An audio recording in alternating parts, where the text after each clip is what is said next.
આકાશવાણીનું આ ભુજકેન્દ્ર છે. આજનું પ્રાસંગિક સાંભળીએ વિશ્વ શાંતિ દિવસ. સંપાદન અને પઠન જાગૃતિ વકીલ.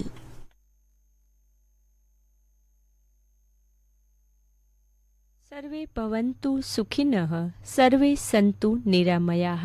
વેદોના આ શાંતિ મંત્રને યાદ કરાવતો દિવસ એટલે દર વર્ષે 21 સપ્ટેમ્બરે ઉજવાતો વિશ્વ શાંતિ દિવસ.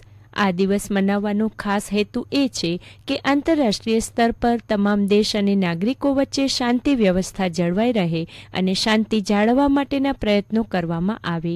આ દિવસ મારફતે વિશ્વભરના દેશો અને નાગરિકો વચ્ચે શાંતિ સંદેશનો પ્રસાર અને પ્રચાર કરવામાં આવે છે. સફેદ કબૂતરને શાંતિના દૂત માનવામાં આવે છે. એટલા માટે વિશ્વ શાંતિ દિવસના અવસરે સફેદ કબૂતરોને ઉડાડીને શાંતિ સંદેશ આપવામાં આવે છે. યુનાઇટેડ નેશન્સ અનુસાર વિશ્વ શાંતિનો અર્થ ફક્ત હિંસા ન થાય તે પૂરતો મર્યાદિત નથી, પરંતુ એવા સમાજની રચના કરવાનો છે જ્યાં દરેક વ્યક્તિ અનુભવે કે તે આગળ વધી શકે છે અને વિકાસ કરી શકે છે.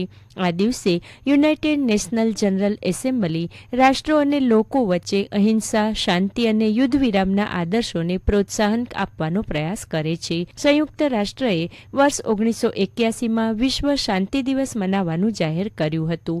આ કારણથી પ્રથમ વખત વર્ષ 1982માં વિશ્વ શાંતિ દિવસ મનાવવામાં આવ્યો હતો. વર્ષ 1982થી લઈને વર્ષ 2001 સુધી સપ્ટેમ્બર મહિનાનો ત્રીજો મંગળવાર વિશ્વ શાંતિ દિવસ તરીકે મનાવવામાં આવતો હતો, પરંતુ વર્ષ 2002થી 21 સપ્ટેમ્બરના રોજ વિશ્વ શાંતિ દિવસ મનાવવાની શરૂઆત કરવામાં આવી.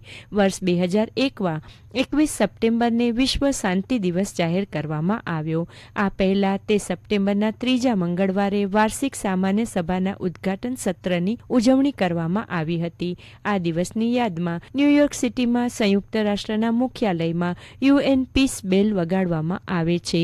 જાપાનના સંયુક્ત રાષ્ટ્ર દ્વારા જૂન 1954માં પીસ બેલનું દાન કરવામાં આવ્યું હતું. બેલ ટાવર હનામિડોની તર્જ પર બાંધવામાં આવ્યું હતું, જે ગૌતમ બુદ્ધનો જન્મ જ્યાં થયો હતો તેનું પ્રતીક છે.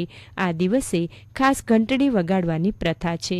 ઇન્ટરનેશનલ પીસ ડે એટલે કે વિશ્વ શાંતિ દિવસની શરૂઆત સંયુક્ત રાષ્ટ્ર મુખ્યાલય ન્યૂયોર્કમાં સંયુક્ત રાષ્ટ્ર શાંતિની ઘંટડી વગાડીને કરવામાં આવે છે.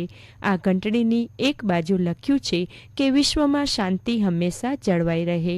આ ઘંટડી આફ્રિકા સિવાય તમામ મહાદ્વીપના બાળકો દ્વારા દાનમાં આપવામાં આવેલ સિક્કાઓમાંથી બનાવવામાં આવી છે. ખાસ વાત એ છે કે આ ઘંટડી જાપાનના યુનાઇટેડ નેશનલ એસોસિએશને ભેટમાં આપી હતી. ઉપરાંત આ દિવસે સફેદ કબૂતરને ઉડાડીને શાંતિ સંદેશો આપવામાં આવે છે.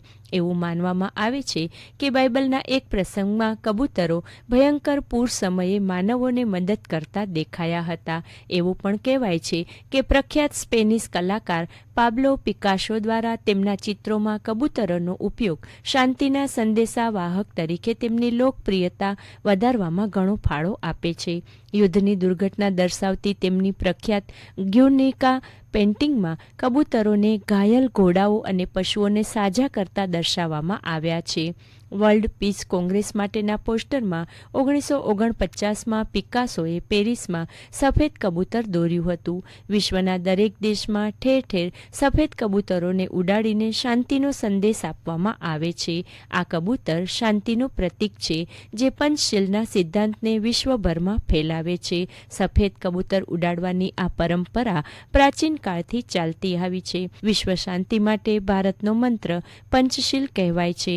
ભારતના ભૂતપૂર્વ વડાપ્રધાન જવાહરલાલ નહેરુએ વિશ્વમાં શાંતિ જળવાઈ રહે તે માટે 5 મૂળ મંત્ર આપ્યા હતા, જે પંચશીલના સિદ્ધાંત તરીકે પણ ઓળખાય છે, જે અનુસાર વિશ્વમાં શાંતિની સ્થાપના માટે એકબીજાની પ્રાદેશિક અખંડતા જાળવી રાખવા અને સન્માન કરવાની વાત કહેવામાં આવી છે. આપ સાંભળી રહ્યા હતા આજનું પ્રાસંગિક વિશ્વ શાંતિ દિવસ. સંપાદન અને પઠન જાગૃતિ વકીલ.